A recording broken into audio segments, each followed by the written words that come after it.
Hello everyone, this is a video lecture for Calculus 1 section 4.5, curve sketching. Basically graphing without a calculator. So I have a little note here that says, all but one question on the homework is multiple choice graphing. Oh, well isn't that nice? So, multiple choice graphing. All right, that's what I'm going to do here. Let me give you what's going on with formulas and whatnot. It's actually not too bad. This will be a short section anyways. So curve sketching uses the same concepts that you already know.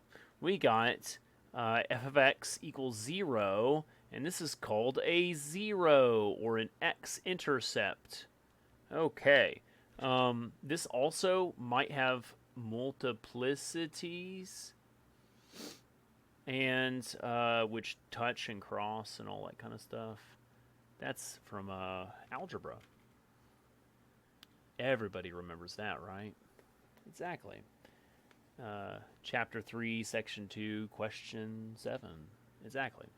Anyways, moving on. F prime is equal to 0. This is your mins and maxes. Mins and maxes. No, I don't draw very well, but there we go. Second derivative equals 0. What do we get? Inflection points.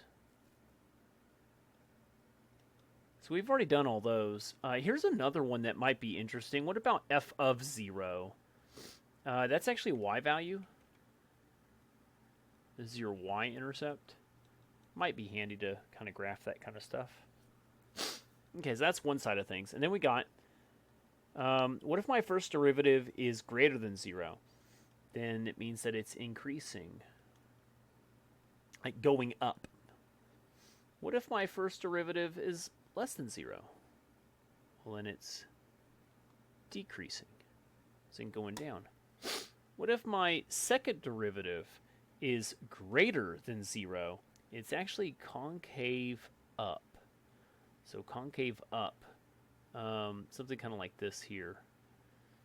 What if my second derivative is less than 0? Then it's concave down. Sorry. Okay, and then what if you have your bottom equal to 0? Well, that's going to be a vertical asymptote. It might be just a hole in the domain, but that's unlikely. It's probably a vertical asymptote. What about the 3 rules about horizontal asymptotes? You know, degree of the top, degree of the bottom, compare them and stuff like that. So horizontal asymptotes. What about a slant asymptote? Do you remember what happens there? It's when the degree of the top is 1 more than the degree of the bottom. And if that's the case, the formula was your quotient without remainder. Quotient without remainder. Sorry. And so what do I mean by quotient? I mean, like, I got to do division. So division. Okay. And then we have symmetry. Even, odd, or neither.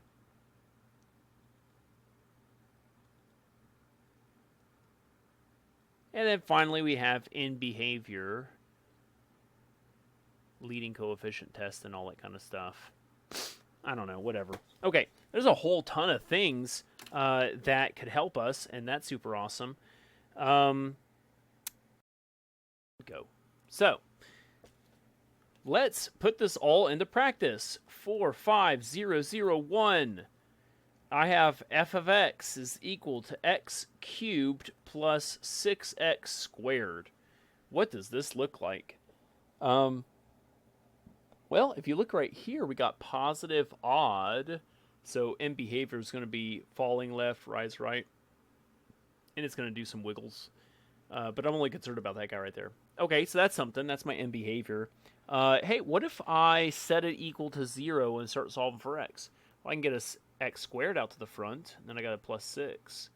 So then here we got x equals 0, multiplicity of 2, so that's going to be a touch point here. It's a plus. We got x equals a negative 6, multiplicity of 1, that's a cross point, or cross through, I guess.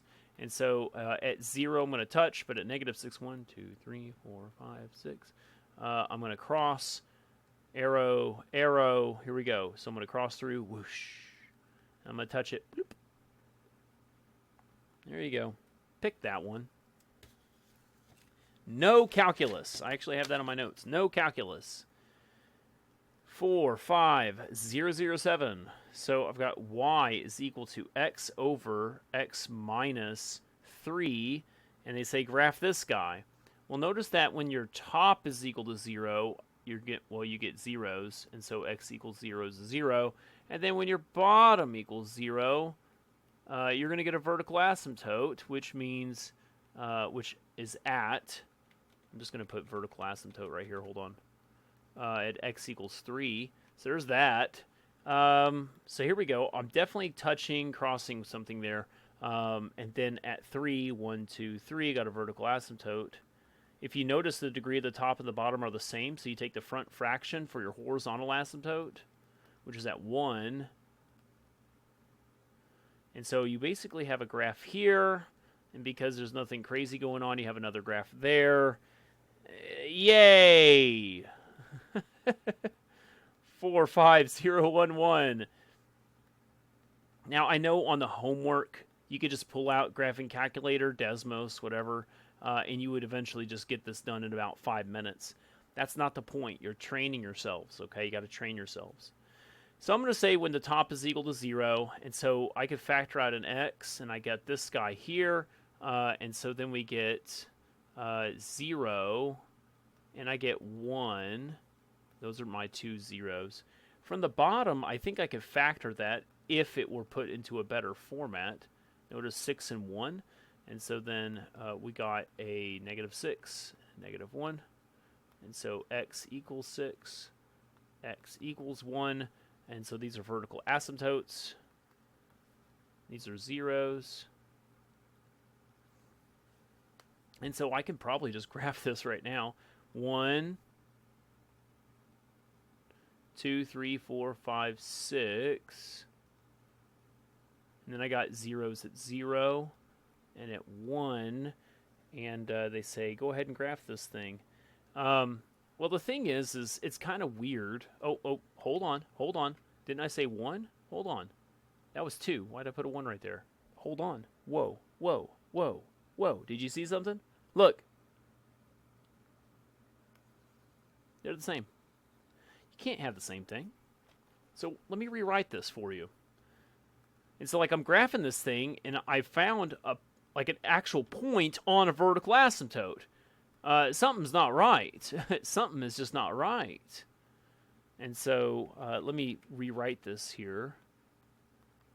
This is very, very close. I'm going to basically just pull a negative sign out so that I can get x minus 1 like that. So I take a minus sign out from both of these terms and move it to the front so I could get this guy here. So that they cancel. Now, in the very beginning, I was saying, oh, well, it's unlikely that it's something. It's probably just a vertical asymptote. Well, they proved me wrong, actually. When they cancel like this is actually a hole in the domain. I'm glad we got to see it. I would say it's a pretty rare occurrence, honestly. Even though it did show up on your homework here, I wouldn't expect it. I really wouldn't. I mean, I could have looked at my notes and just said, like, more detailed, read it off. The thing is that I'm going through just normal stuff, and I found something really weird. It didn't make sense. So I went back and I found, oh, they cancel. That's a hole in your domain, so watch out. We're still going to use it, but this is really what we're going to be graphing. And so notice that we got a vertical asymptote at 6. 1, 2, 3, 4, 5, 6. I got a 0 here, and then 1 and 1 front fraction makes it a negative 1. Where my horizontal asymptote is. And so I definitely have this guy right here. But it's not entirely true to do that. What you actually need to do is have like a hole right here. And so as you're coming up, there's a solid right here, but there's a hole. I don't like that arrow. Okay, there we go. That's better. There's a hole right here. I'm going to write hole. That's a hole. So watch out for that thing. I don't know if that's on the homework or not, but if it is, definitely look out for that. Where's your other guy? He's probably down here. So there you go. Pick that guy. Moving on. Notice that I have not used any calculus. And that actually is a benefit to you. And so we got x squared. We got x squared plus the 12. And figure it out. So we got x equals 0 is a 0. And it has a multiplicity of 2. So it's a touch point. And then down here, there's no vertical asymptotes. But we do have a horizontal asymptote, because the 2 and 2 there are the same degree. So horizontal asymptote at y. Y equals 1 over 1, which is a 1. Okay, so I got these zeros, and then I got no vertical asymptotes, but I got a horizontal asymptote at 1. So tick, tick, tick, tick, tick, I guess. It's supposed to be touching right there. What's actually going to happen is that it's getting close to it, and then it comes and touches, and then it comes back up, and it does this. So, there we go. I think there's a special name for that graph. I just can't remember it at the time, and I don't want to get it wrong. So, yeah. 45017. So I got y is equal to x minus 4 divided by x squared. And so again, we got an x equals 4 is my 0. Down here, I got x equals 0 is a vertical asymptote. Now, I know it's twice, but you don't have multiplicities for vertical asymptotes. So it's just a vertical asymptote. And then at 4, I'm definitely crossing through. And so I'm kind of wondering, oh, what's my horizontal asymptote? Notice a 1 and a 2. So it's not the front fraction this time. Horizontal asymptote is at y equals 0. And now I'm getting suspicious again. You see right here that I'm crossing through the horizontal asymptote at 0? How is that possible?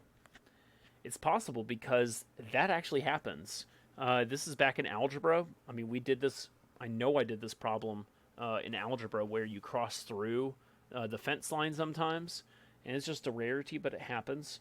As far as knowing where everything else goes, because this is not a lot of help right here. I'm kind of like lost as to where to start with all this. Well, why don't you make a table? I mean, you can start doing derivatives and stuff, but what if you just make a quick table? I want to know what's going on at -1. I want to know. So -1 minus the 4, and then -1 squared is going to be a positive 1. So I basically get -5 over 1 is -5. And so right here, I'm at 1, 2, 3, 4, 5. There's a point. And I know how it generally keeps with its asymptote. So it's in this line here. This one here kind of confuses me as well. What's going on at +1? And so I've got 1 minus the 4 over 1 again, so -3. -3, so there's a point. And so it's going to follow that asymptote, but here it's going to cross through, and then it's going to ride right next to this as you keep going this way, okay? Because it always wants to be close to those asymptotes. Okay, well, pick that graph, I guess. Next one, 45025. I've got y is equal to x over the square root of x squared plus 6. We got a 0 at x equals 0. And the bottom is interesting. I don't think we have any vertical asymptotes, so no vertical asymptotes here. And it's just weird. If you were to do some bad math, wouldn't these, like, what if you cancel that guy out for a second? And so I'm just going to do this. When you have the square root of the square cancel, make an x. And so what I'm getting at is that I got some kind of horizontal asymptote at 1 over 1, which is a 1. But really, that's not good enough. What happens is that because you got a square root, it's actually going to be a plus or minus in there. Blah, blah, blah, plus or minus 1, plus or minus 1. And so what you get is something that looks closer to this. And you're still crossing through 0. It does this here. Now, how exactly did I get all of this here? I mean, you could use some calculus, but I went and used a table And so I said, hey, what's going on at 1? And it was like 1 over the square root of 7. Hey, what's going on at -1? It was -1 over the square root of 7. And so what's really going on here is that you got two horizontal asymptotes, and you're in between them, and I just made some points up like right there and there, and there you go. I don't know. It's not perfect. I know that this whole plus and minus thing, it's technically right here, while it's only positive in the bottom. I just said, if you see this kind of guy, there's a certain flavor for it, I guess you could say. Okay. And the next one, 45029. I got y is equal to x minus 6x to the 1/3 power. Okay. How do I graph this guy? Well, first off, if I set it equal to 0, I got x is equal to 6x to the 1/3. I could divide by the 6 on both sides.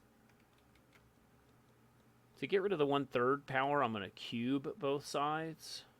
So x cubed over 6 times 6 times 6 is 216 or 218. Hold on. 6 times 6 times 6 is 216.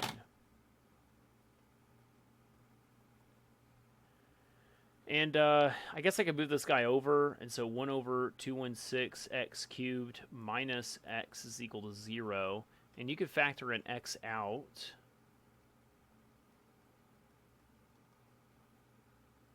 And so you got x equals 0 is definitely one of your answers, one of your zeros. Over here, when you move it over, you got x squared is equal to 216. Square root both sides. You get a plus and a minus. Be careful about that.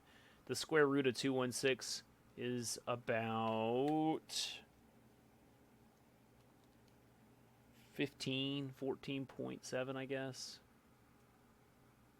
There's a lot of decimals, obviously, but that's good enough. It's just, again, multiple choice graphs here, right?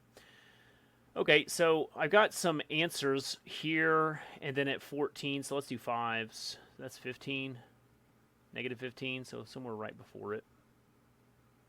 There you go. Awesome. So some other things to kind of note here. I want to know what's going on. Is there any vertical asymptotes of this guy? No. Okay, what if I did the limit? I just want to know, what if I did the limit as x goes to infinity of this guy? Well, what you get is infinity. What if I go negative infinity of this guy? I know my handwriting's pretty bad, sorry. Yeah, I should get negative infinity. And so what's going on is that this is telling me the end behavior without having to do all those, I don't know, I call it the boss, but the thing in the front kind of things. This guy's really your boss, I'm pretty sure. And so therefore, it's going to be odd, positive, falls left, rise right, squiggles in the middle. And so that's exactly what this will end up looking like in the end. It crosses through, and it crosses through, and it crosses through. Not the scale, but basically that guy right there. All right. Oh my. I have just like a whole bunch of just like fast things here, rapid fire questions, I guess. So I got y is equal to x plus sine x. This is actually a classic. Because this one here has a range of negative infinity to positive infinity, a range, and this one here has a range of -1 to +1, a range. This one's going to take the, he's the dominant one, I guess you could say, and this one's just going to add a little bit of variation. He adds some wiggle to it, okay? And so he'll just wiggle as he goes up, going at a 45-degree line. Now, those dash marked right there, that's just my 45-degree line indicator, but this is what it looks like. Here, there you go. He's got some wiggle, but basically he's just a line with some wiggle in it, okay? He's just a 45-degree line with wiggle. Okay. 45019. Got e to the 4x minus e to the x. Guess who takes over this guy? But whenever you're really close to the origin, this here has an effect as well. So I know I'm going to be growing in the end eventually. But this guy here, what's going to do is it's kind of like you got two different functions. We got this guy who's super big, and this is your e to the 4x. Then I got this little guy here, which is e to the negative x.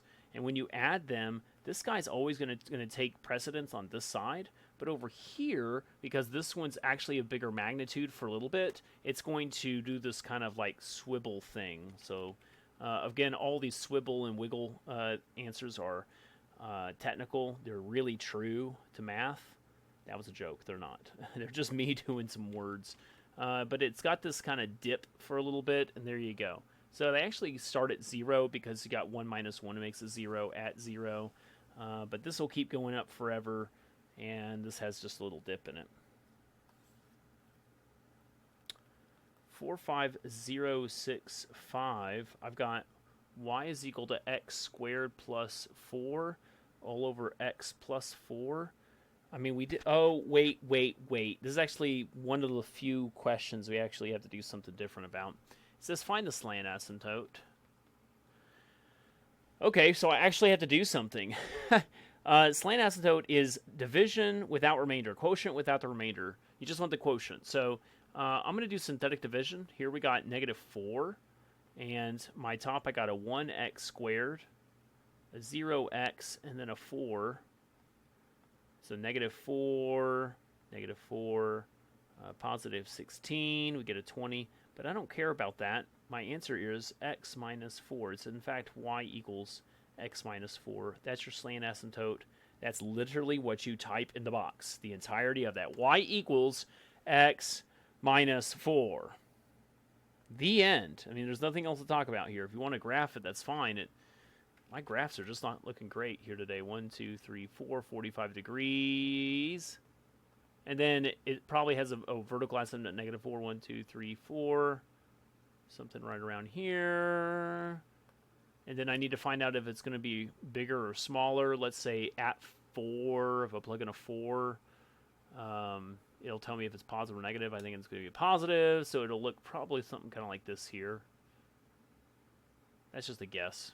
I don't have it in my notes because I apparently you didn't need it or something. I don't know. Last question. So it says y is equal to the square root of x squared plus 4x and then minus x. And they want to graph it.